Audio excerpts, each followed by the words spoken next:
আসসালামু আলাইকুম, সকলকে আমন্ত্রণ আনন্দ টিভি সংবাদে। আপনাদের সঙ্গে আছি আমি ছোয়া খন্দকার। তৃতীয় দিনের মতো বরিশাল শেরেবাংলা মেডিকেল কলেজ হাসপাতালে চলছে ইন্টার্ন চিকিৎসকদের কর্মবিরতি। ৩ দফা দাবি আদায়ের লক্ষ্যে অনির্দিষ্টকালের জন্য চালিয়ে যাচ্ছে এই কর্মবিরতি। এতে করে ভোগান্তি পোহাতে হচ্ছে রোগীদের। ৩১ অক্টোবর দুপুর ২টা থেকে এই কর্মবিরতি শুরুর ফলে এই হাসপাতালের বিভিন্ন ওয়ার্ডে কর্মরত প্রায় ১.৫ শতাধিক ইন্টার্ন চিকিৎসক চিকিৎসা সেবা দেয়া থেকে বিরত রয়েছে। ২০০৬ সালের ৮ অক্টোবর আব্দুল গফুর পারিবারিক কলহের জেরে ৫ মাসের অন্তঃসত্ত্বা স্ত্রী ও ২ বছর বয়সী কন্যা শিশুকে হত্যা করেন। এ হত্যার দায়ে গাজীপুরের কাশিমপুর কেন্দ্রীয় কারাগার ২-এ বন্দী আব্দুল গফুরের মৃত্যুদণ্ড কার্যকর করা হলো রোববার রাত ১১:৫৫। মৃত্যুদণ্ড কার্যকর করে কারাগার কর্তৃপক্ষ। এ সময় গাজীপুরের অতিরিক্ত জেলা magistrate Abul Kalam Azad, civil surgeon doctor Mohammad Khairuzzaman উপস্থিত ছিলেন। রোববার মাঝরাতে সিরাজগঞ্জের তারাশে লরি ও ট্রাকের মুখোমুখি সংঘর্ষে মৃত্যু হল লরি ও ট্রাকের ২ চালকের। চট্টগ্রাম থেকে পাবনার ঈশ্বরদীগামী লরির সঙ্গে রাজশাহী থেকে ঢাকাগামী আলু বোঝাই ট্রাকটির মুখোমুখি সংঘর্ষ হলে ঘটনাস্থলেই তাদের মৃত্যু হয়। সোমবার হাটিকুমরুল হাইওয়ে থানার উপপরিদর্শক রফিকুল ইসলাম বিষয়টি নিশ্চিত করেন। কথায় আছে কলা আর পান ঝিনাইদহের প্রাণ। ঝিনাইদহের মিষ্টি পানের কদর দেশের মাটিতেই নয়, রয়েছে বিদেশেও। পানের পাতা বড় এবং ঝাল না থাকায় খেতে সুস্বাদু। এজন্য ঝিনাইদহের পানের চাহিদা ক্রমেই বাড়ছে। পানের আবাদ করে প্রতি বছর পান চাষিরা লাভবান হলেও এবার পানের দাম কম হওয়ায় লোকসান গুনতে হচ্ছে পান চাষিদের। ঝিনাইদহ জেলা প্রতিনিধি মাজেদ রেজা বাঁধনের পাঠানো তথ্য ভিডিওচিত্র দেখুন ডেস্ক রিপোর্ট।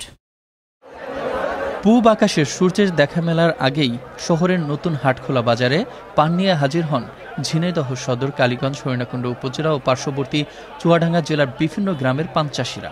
ক্রেতা বিক্রেতাদের হাক ডাকে সরগরম হয়ে ওঠে বাজার। এ বাজারেই প্রতি বৃহস্পতি ও রোববারে বিক্রি হয় মিষ্টি জাতের এই পান। বৃহস্পতিবার বাজারে প্রতি ৮০টি পান প্রকার ভেদে ৫ টাকা থেকে শুরু করে ১২০ টাকা দরে বিক্রি হয়েছে, যা গত বছরের তুলনায় অনেকটাই কম। স্থানীয় ও দেশের বিভিন্ন স্থান থেকে আসা পাইকাররা এখান থেকে পান কিনে পাঠাচ্ছেন দেশের বিভিন্ন স্থানে। পানগুলো বাইরে চলে যায়, বিদেশও যায়।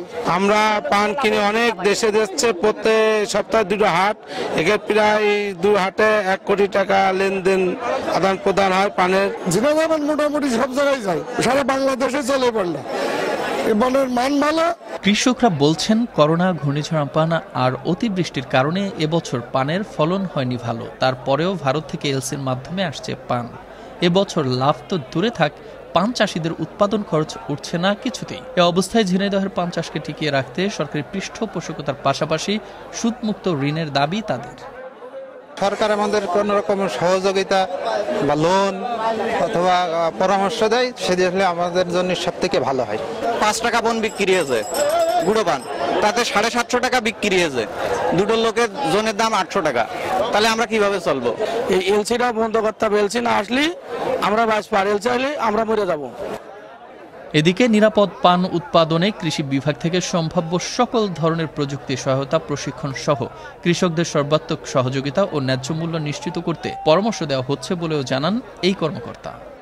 চাষিদের একটা প্রকল্পের মাধ্যমে ট্রেনিং দিচ্ছি বিগত 2 বছর কৃষি সম্মান অধিদপ্তর। আমরা নিরলসভাবে কাজ করে যাচ্ছি এবং কৃষকের পাশে থেকে পানটাকে আরও একটা আমাদের দেশের অন্য মাত্রায় নিয়ে যাওয়ার আমরা চেষ্টা করতেছি। জেলা কৃষি সম্প্রসারণ অধিদপ্তরের দেওয়া তথ্য মতে এবছর জেলার ৬টি উপজেলায় ২৩৩০ হেক্টর জমিতে পানের আবাদ হয়েছে। উৎপাদন আশা করা হচ্ছে প্রায় ৩০,০০০ মেট্রিক টনেরও বেশি। তাই ঝিনাইদহের পান চাষকে টিকিয়ে রাখতে প্রয়োজন সরকারি পৃষ্ঠপোষকতার। তাহলে দেশের গণ্ডি পেরিয়েও বৈদেশিক মুদ্রা লাভ করবে বাংলাদেশ। মুস্তাফা কামাল তোহা, আনন্দ টিভি, ন্যাশনাল ডেস্ক। মুন্সিগঞ্জে সিরাজদিখানে ইঁদুর মারার বিষ খেয়ে মৃত্যু হলো এক শিশুর। একই ঘটনায় আরও 3 শিশু গুরুতর আহত হয়ে এখন চিকিৎসাধীন। রোববার সিরাজদিখান উপজেলার মালখানগড় ইউনিয়নের ফুরশাইল গ্রামে এই ঘটনা ঘটে। স্থানীয়রা জানান, ভাঙাড়ি দোকানের কৌটায় থাকা ইঁদুরের বিষ আচার ভেবে 4 জন শিশু খেয়ে ফেলে। এতে 4 জনের অবস্থা সংকটাপন্ন হলে গুরুতর অবস্থায় এক শিশুর মৃত্যু হয়। ধর্ম অবমাননার গুজব রটিয়ে রংপুরে শহীদুন্নবী জুয়েলকে নৃশংসভাবে হত্যা ও মৃত মরদেহ জ্বালিয়ে দেওয়ার প্রকৃত অপরাধীদের দ্রুত গ্রেফতার ও বিচারের দাবিতে রংপুর জেলা স্কুলের সামনে মানববন্ধন সমাবেশ করেছে রংপুর জেলা স্কুলের প্রাক্তন শিক্ষার্থীবৃন্দ ও রংপুরবাসী। পরে একটি বিক্ষোভ মিছিল নগরীর প্রধান সড়ক প্রদক্ষিণ শেষে বিভাগীয় কমিশনার বরাবর স্মারকলিপি প্রদান করে। এ সময় জুয়েলের পরিবারের ভরণ পোষণ অপরাধীদের দ্রুত গ্রেফতারের দাবি জানানো হয়। সরকারের কাছে জোর দাবি জানাচ্ছি এই পরিবারটাকে ভরণ পোষণ করার জন্য, বিভিন্নভাবে সহযোগিতা করে তাদের ভরণ পোষণের ব্যবস্থা করার জন্য। এই ছিল এখনকার মতো। আনন্দ টিভির সংবাদ দেখুন প্রতিদিন বিকেল 5:30 এবং রাত 9:30। করোনা থেকে আপনি এবং আপনার পরিবারকে সুরক্ষিত রাখতে স্বাস্থ্যবিধি মেনে চলুন। আনন্দ টিভির সঙ্গে থাকার জন্য সকলকে ধন্যবাদ।